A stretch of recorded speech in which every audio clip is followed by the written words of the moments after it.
Hello everyone and welcome back to Let's Play Hearts of Iron 4 Black Ice with me, Alpha by Omega, and the Soviet Union. So, after the monstrous first episode, I have spent about an hour, maybe two, basically setting everything up and trying to figure out what to do and what our first steps are going to be, and boy was there a lot to cover. So let me just quickly go through it to show you what I've done before we unpause the game and get on our grand adventure. So I'm gonna start with research because that is usually easiest to explain. So as usual, we started with machine tools because they are gonna increase our efficiency cap, efficiency base, and dockyard output.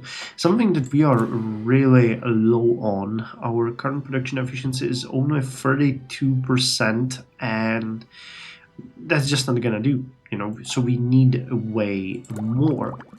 We're also a little bit unusual starting with Freon refrigeration because that one's gonna lower the decay of our rations, and considering we're losing about 4,380 of them every single day, so saving almost 500 of them seems like a worthy goal, especially because we are going to have to deal with the rations more and more due to our second 5-year plan. So that is something that I want to get off the table as soon as possible. And of course, we started with electronic mechanical engineering, which is going to boost our research speed by 2%. Now, research is also something that we are going to focus on heavily when it comes to our focuses, because we have a fairly big malus of 7%, and considering we don't really have that many focuses slots for research, which is something that I also was surprised by when I was going over this in the first episode. We really need to make our research as efficient as possible, which leads me... Wait, what am I doing? Which leads me to the fact that we need to... Okay, I need to unpause it for the UI to initialize. Initialize game. Okay, there we go. The first day, you will notice that we've already had a couple of hours pass because I was having the same problems before. So, as I was saying, we are going to start with the massive education focus, which is going to give us extra 5% boost to research, which is actually going to eliminate almost all of our penalties. So let's get that right off the bat. It's gonna be pretty good, there's no negatives to this. Massive improvements in education, construction of thousands of schools, academies, and institutions of higher learning, cinemas, theaters, and cultural institutions for the common people.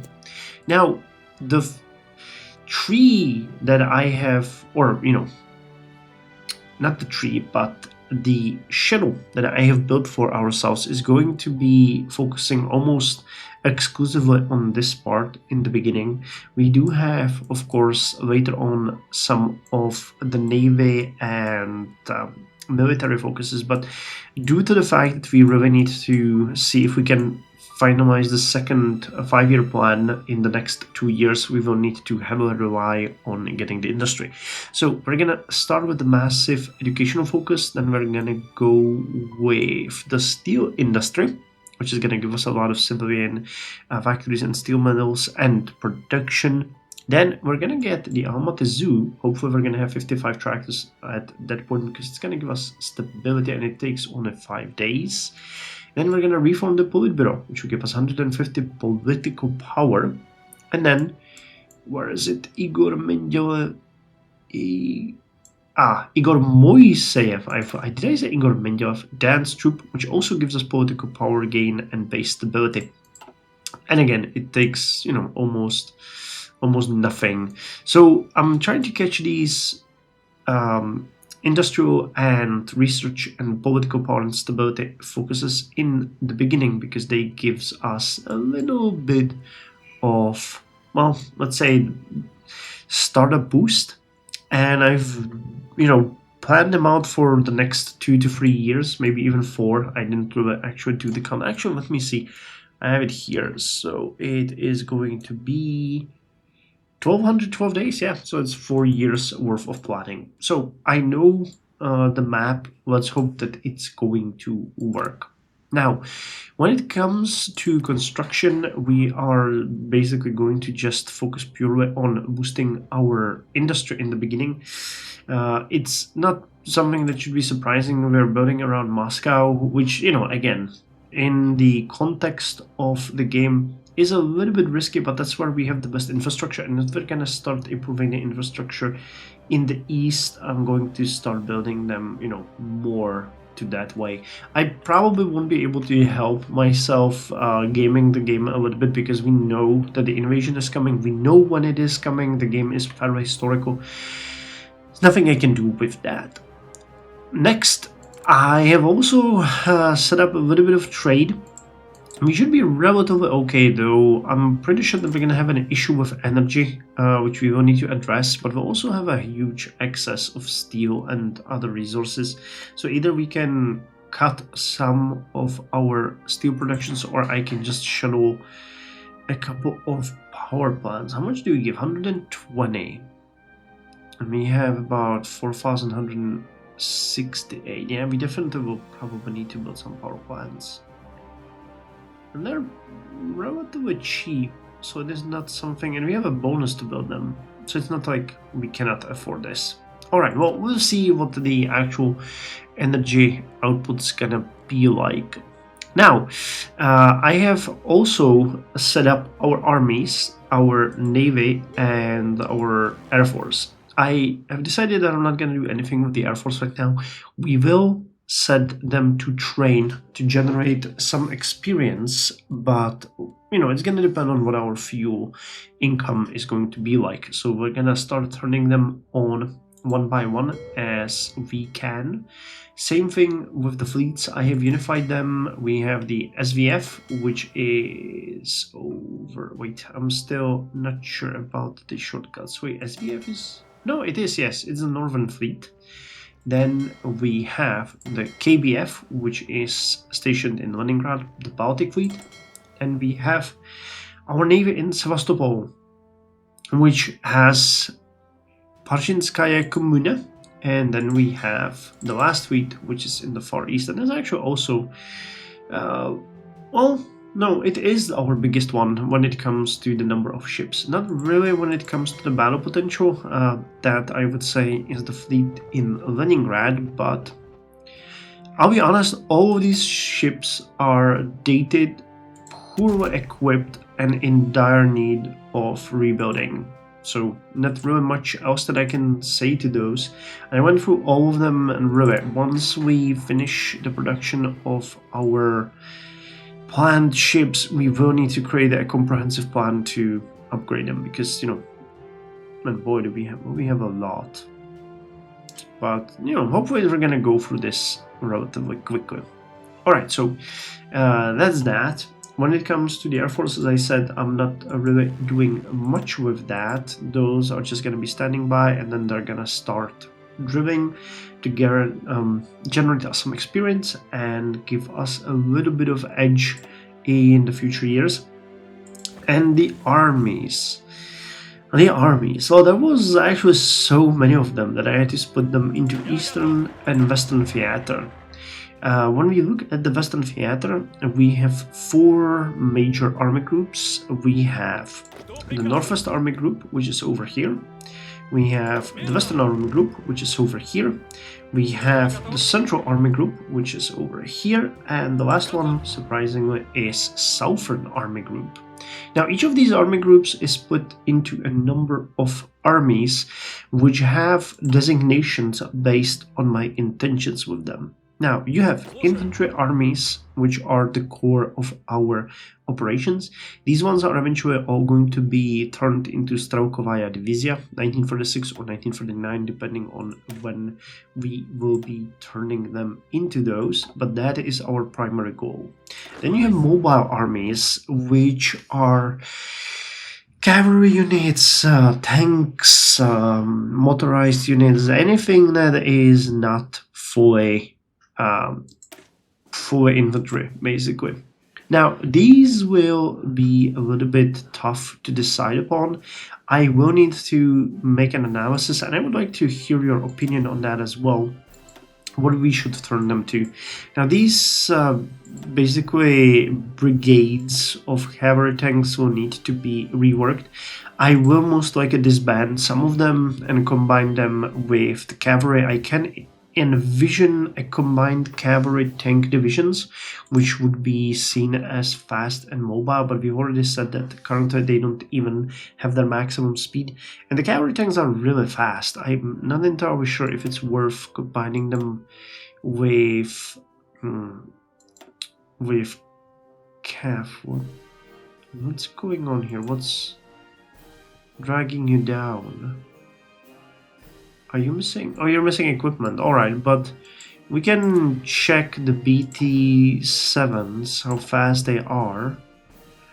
The early BT7 is capable of, yeah, over 12 kilometers. So creating maybe motorized infantry with the cavalry tanks and have the cav divisions as a support could be a possibility. We'll have to see. Then we have the support armies. These are to be dispersed or turned into infantry armies because they are useless completely. With the exception of the paratroopers, we are going to do something different with them, but you guys will be eventually added as control battalions to our Strelkové divizas, and that means you will be eventually dispersed or again turned into infantry armies. We'll see. Same thing with the other ones. You can see that, for example, the Western Army Group also have 4th Infantry and 5th Infantry Army. Then we have a cavalry army because these are actually purely cavalry. So cool. That one is almost done. We'll just have to figure out what to do with them. And then we have the fast army, which is again purely tanks and infantry. So, you know, the mobile army is a combination of fast and cavalry. Same thing with the Central Army Group. Again, 20th Infantry, 21st Infantry Army. Then we have 22nd Fast Army and 23rd Support Army. And the Southern Army Group, which is the 30th Infantry Army, 31st Mountain Army, which is something that I haven't yet addressed, but we do have mountain armies, which is a good thing. These will need to be enhanced because, again, we will fight, especially in the Caucasus, against the Germans in the mountains and difficult terrain, so it's a good idea to have some of those.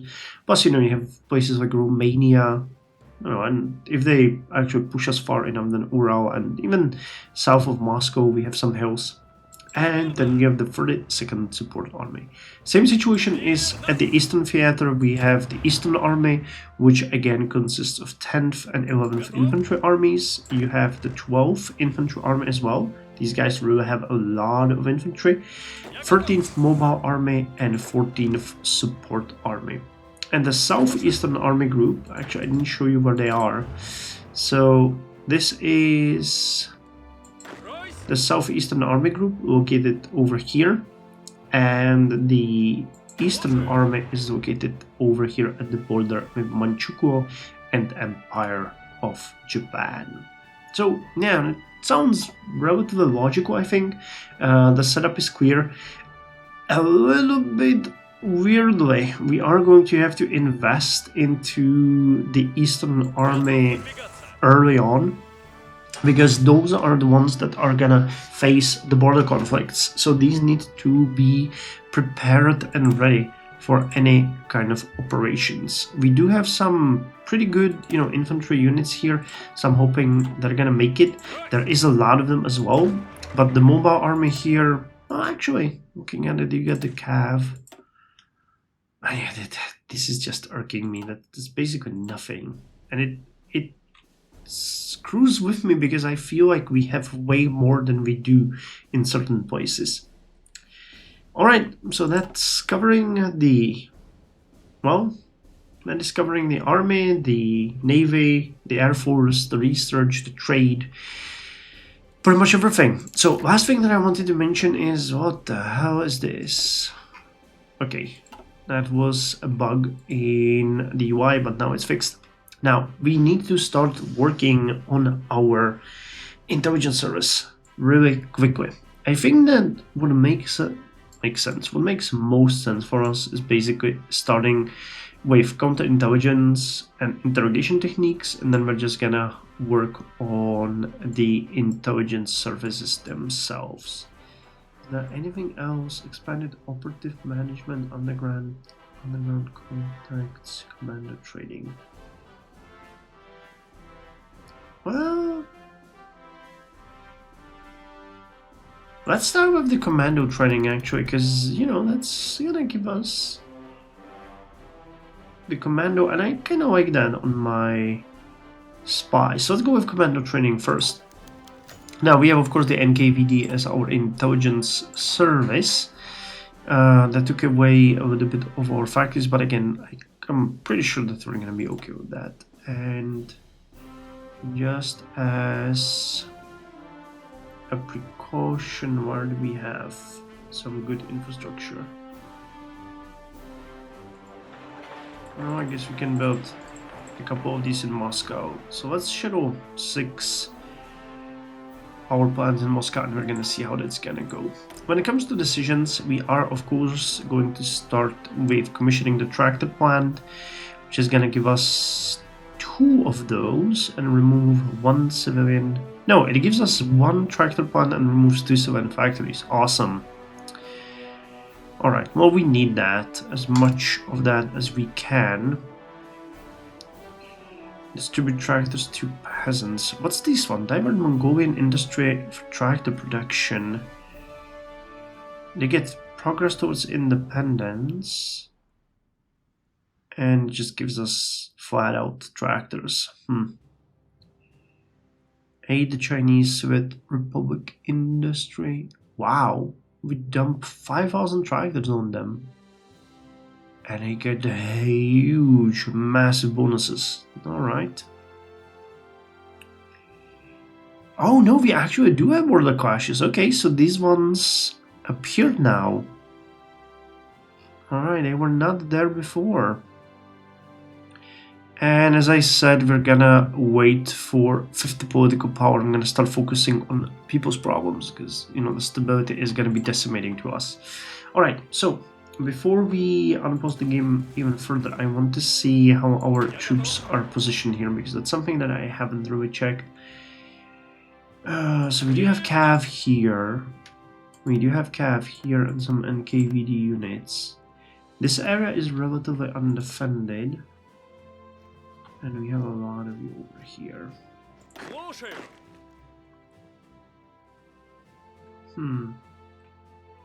Thinking how we want to work with this. So let me just move you guys over here, and you guys over here. We also have, this is a garrison unit, they're usually relatively strong. Yeah, alright. So you guys can move over there. Just take the rail, guys. All of you take the rail. Same with you.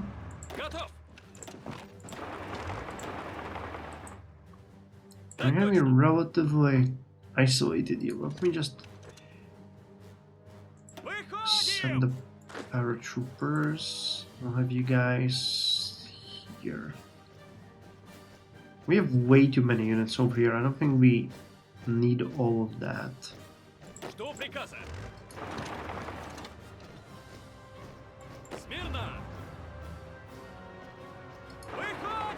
I'll send you guys there, and that means we have you as a potential boost. So I'll just move you there.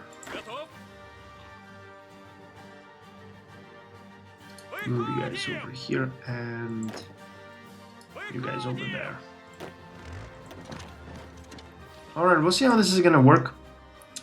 If I remember correctly, you get little bonuses to technology and political power if you win the border clashes. Oh, and you get also some various other boosts. Alright, well, that's cool. Other than that, we'll have to see how bad our supply of things is gonna be. It already looks like we are not doing that bad, but the question is how bad it's gonna get eventually. We still don't have everything that we need being produced, especially in the department of aircraft. I'm heavily investing into fighters. Where are they? We have, okay, 10,050 of those, which is not a bad starting point, but we don't have any heavy fighters or anything like that in production. So whenever we get extra military factories, we're gonna dump them on our Air Force first. Grigorovich, what are you? Heavy fighter. Alright, so these are the ones that we'll have to put into production first. And we'll just see. We also have a lot of historical tanks. Here's the BT. I got actually a little bit confused during recording the first episode how that works. I wasn't aware from the top of my head that they produced them all the way from 1935 all the way to 1940. It was all BT-7 and it received a pretty decent amount of upgrades, both in armor and weapons. So this is something that we would do well to unlock. We have some light tanks over here, and the first T-34 is where? That's KV here, T-34 mod 40. Yeah, because it's 1940. So until 1940 we'll have to get those available. And KV1 is coming in 1939. Alright, T-28. And here's the light tanks, T-40s. And when it comes to ships, we have just the Sovietsky Soyuz, which I would kind of like to open, but there's a lot of things that we need to get which we do not have available right now, so it's gonna be a little bit tricky. Alright, so with all of that said, we can unpause the game and see how things are gonna set up overnight.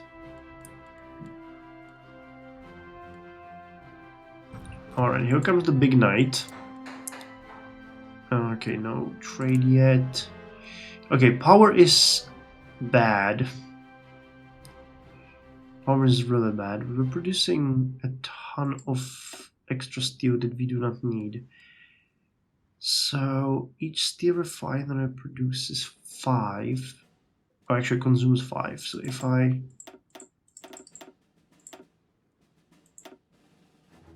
just went ahead and produced like 30. Okay, that would be 12. I would need to go further. 34, and we can also down this a little bit, which ought to work. We're exceeding the Special Forces cap heavily. Alright, fair enough. And we have outdated Series 5 bis Stuka. Those are... It's a Leningrad that we have here, and the other one was the submarine, right? The Stukas. Yeah. Alright, so other than that, it looks relatively okay. Let's see if we can get rid of this Mawas right off the bat. Let's see how it's gonna go. Logistic fulfillment is terrible, which is why I actually put a ton of production on the civilian trains. Alright, we got it almost taken care of. That's relatively good, but we need to put you up there. I need to get you first. Alright, we're producing excess steel, so it is possible that people will trade with us. And because we do not need this much coal, I can stop the imports. And it's gonna actually take care of the energy completely, won't it? Yep. Alright, so we're basically just building this one to fulfill the demand of our industry. Alright, that's cool. So rations are decaying. That's not something that we can deal with much, but we'll see. Alright, the usual welcoming message. The League of Nations. Italy is strongly condemned for using chemical weapons in Ethiopia. In response to Ethiopian appeals, League of Nations condemned the Italian invasion in 1945 and voted to impose economic sanctions on the aggressor. The sanctions remained ineffective because of general lack of support. Although Mussolini's aggression was viewed with disfavor by the British, who had a stake in East Africa, the other major powers had no real interest in opposing him. The war, by giving substance to Italian imperialist claims, contributed to international tensions between the fascist states and the Western democracies. The use of chemical weapons further escalated the tensions in 1936.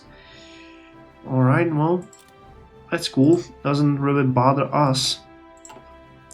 They can commit their atrocities in their own time. Alright, so far this is looking good. I would really like to make sure that these units are all prepared for what's coming for them eventually. What's the need for us to get tractor plants? 1. How did it help us with the production? I guess it didn't. Alright, anything here that we want? Steel mills, fuel silos are gonna be important. We need to get those to store the additional fuel.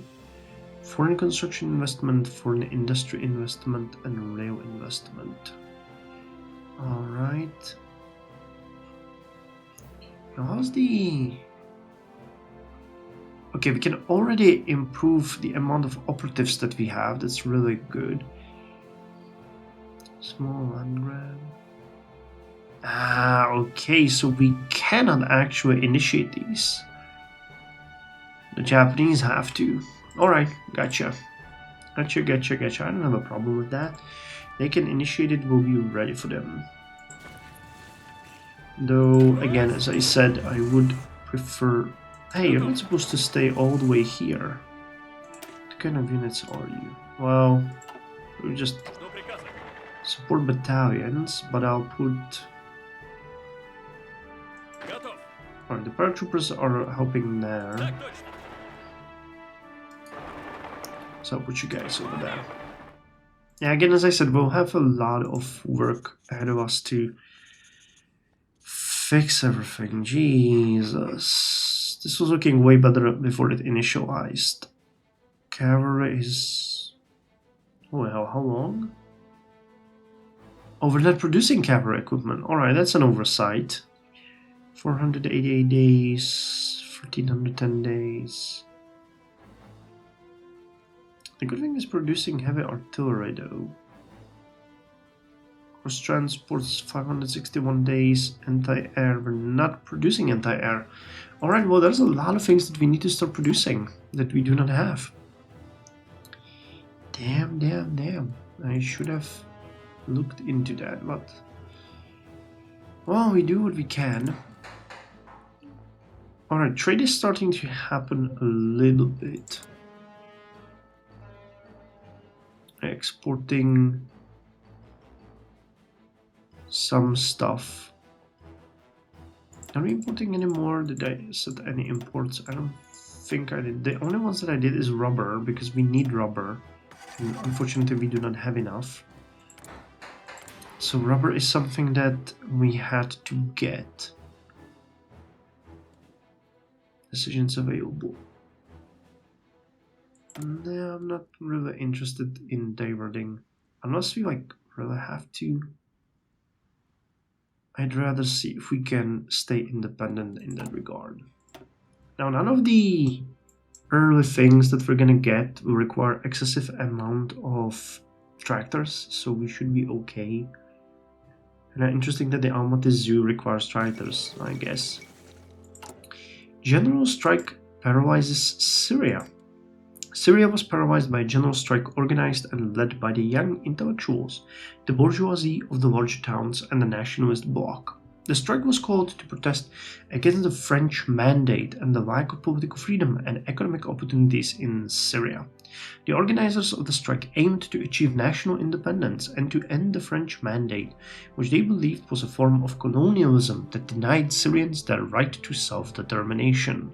The strike was successful in shutting down major cities and industries across Syria and gained widespread support from various sections of the Syrian society. The French authorities are responding with force, using military troops and police to suppress the strike and arrest its leaders. However, the strike continues and has already resulted in the death and injury of many Syrians. The strike has brought the issue of the Syrian independence to international attention and sparked a broader movement for national liberation across the Arab world. The strike also demonstrates the growing political consciousness of Syrians and their determination to fight for their rights and freedoms. I salute you guys. Alright, looks like we have avoided every kind of terrible disaster when it comes to energy. The food is an issue, but like, literally we'll just mass import it the next year. For now, we'll just save it. Alright, well, a trade is starting to kick off a little bit, which is good. Probably oil is what we're exporting the most of. Recruiting operative commando. Okay, so that goes well because I was hoping that even the first choice will give us a potential to get the commando training. I'm upgrading the transport trucks. I don't mind having more of these because we are going to have to motorize our units. I also have to decide which templates to use. Because there's a Motostrokovaya Brigada here, but look at that, they really do not have much. These are all brigades. Is there any mechanized division? No, these are just brigades. We'll have to sink a ton of our